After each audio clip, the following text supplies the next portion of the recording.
পরিস্থিতি সর্বশেষ খবর নিয়ে যুক্ত হচ্ছেন শফিক আহমেদ।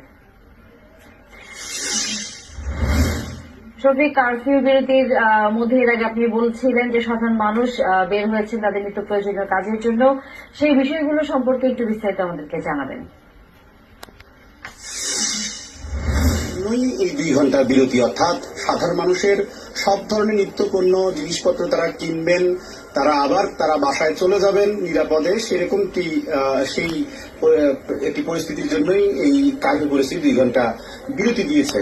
কিন্তু সেই বিরতির মধ্যে সাধারণ মানুষ বাজারে এসেছে, দোকানপাটে তারা কিছুটা দোকানপাট, যারা ছোট ছোট দোকান তারাও খুলেছে।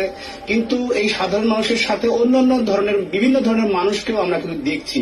যেমন কি আমরা দেখছিলাম যে বিএনপির নয়াপল্টন কার্যালয়ের সামনের আশপাশের গলিগুলোতে বিএনপি দলীয় কিছু সমর্থক কর্মী তারা এসে